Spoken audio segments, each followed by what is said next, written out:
Hello, in this video I will start doing the look dev for this table. So you might be looking up at the texture set list and look at this name that it gives your texture set. It's called initial shading group. So the reason why it does this, if you go to Maya, let me open up the file real quick. Alright, so I have the table.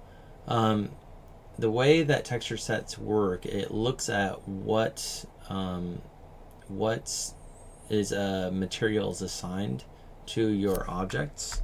So if you have two materials, you would have two texture sets. If you had one material in the whole thing, it would have one texture set. So to look at your material for your object, you can go over to here. This is the hypershade. This is what the look dev material editor is in Maya. And then if you just make sure you have your object selected, and then you right click over this place and say graph materials on viewport selection, and you'll see that it's this material here, and you can see all the different parameters, similar parameters that are in Substance Painter. There's color, there's roughness, that kind of thing. But then you'll notice this initial shading group. So Substance likes to look at whatever is your top node, and in Maya, this is your top node. So even though this is really your material, this is the top node. So you could possibly rename this. Usually I don't bother, but usually I would name this because that's my actual material. But we can just easily fix those by just going over and renaming it in Substance Painter. But I just wanted you to be aware why. So let's name this table. Okay. So usually the thing that I do first when I first start a material is I look at the reference of what I want it to be. And you can look at reference just by going to Google and just doing a search like old table, and just search and look at like, okay, there's some cool stuff going on with this, and then you can save the images.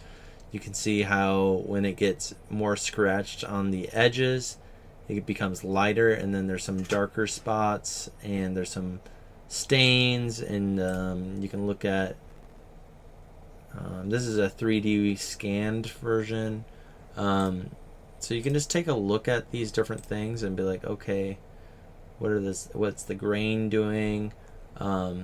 Do some research like that. That's always a good idea before you start, so you have a direction, so you can look at all these different images, that kind of thing.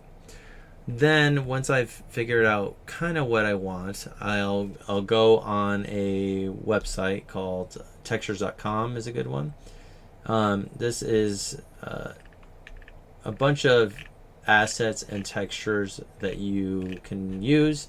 You get a free account if you sign in, and you get free credits, or 15 credits for free, but that is limited, so you won't get the highest quality textures, but that might be good for this kind of thing.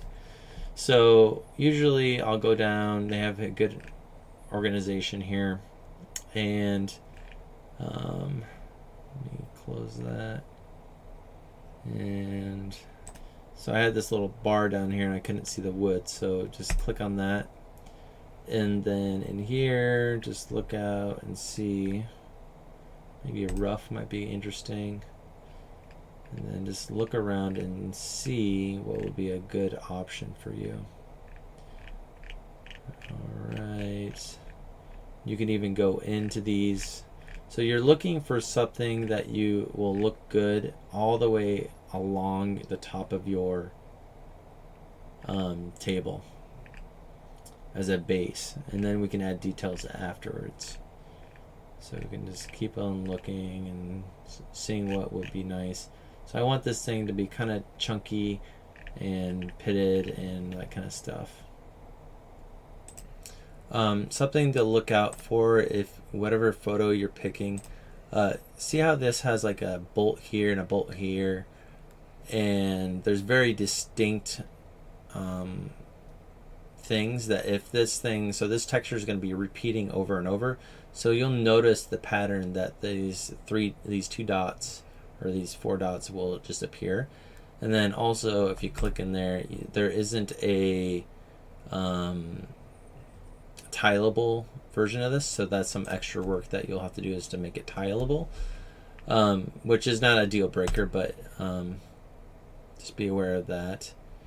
And you're looking for, so for instance like this one, if I zoom up on it, those knots will be very noticeable and repeat over the table.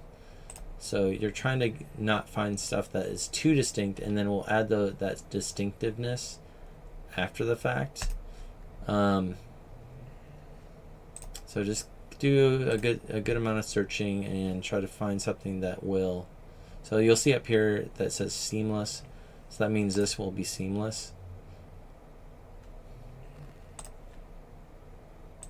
So I'm going to download this bad example just to show what it is. I'm going to try to buy the highest version that you can without going into premium. And then I'm going to save this in here. Okay, so I did a good amount of searching, and I think I like this one. So it's a Woods Planks Old 151. It's seamless. It has a lot of like the details that I think it would look nice on this table. So I'm going to download that, and then I'll show you how to bring it in. Okay, so we have everything in here. What I do to bring it in is go down here into import resources, and then you go over and say add resources, and then you navigate to it. I'll pause it while I find it.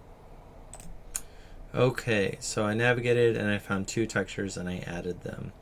So you'll see here the two textures that's on here. This is I brought in the bad one that I found just so I can show you what that looks like. So change these to probably texture because they're textures, and we can even put a prefix in here, say wood probably. And then in here you can put it in your current session, the current whatever your so very temporary. You can put it in your project or in your library assets. So I'm going to put it in my library assets because I want to use it in multiple places. So I'm going to hit import, and that should take you right here. If you don't see that, you can go over here and say your assets, projects, and your starter assets. So let's add it to our scene. So I'm going to delete this, and then I'm going to create a layer. And I'm going to go down here, and what I'll want to do is basically drag. I'm going to use the bad one for now, just so you can see it, and put it in the base color. And you should see the texture being applied to everything now. And since the scale is way too big, obviously, so I need to change the scale of this texture. And you do that by going up and changing the tiling. You can have it go higher or lower. So let's try higher, a higher number. And you'll see the problem. This thing is not tiling. So there's a line in here. You'll see repeating spots over and over. It's a very like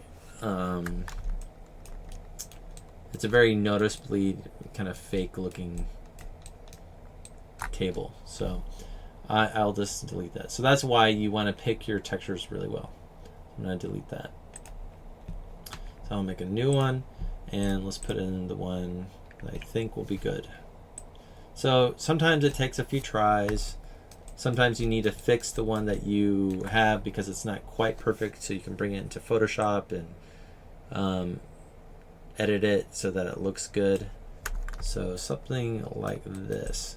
So it's a little lighter than I was hoping, but you can see all the details and everything in there, the level of detail, and you try to scale it to about the scale of the grain would be for this kind of table.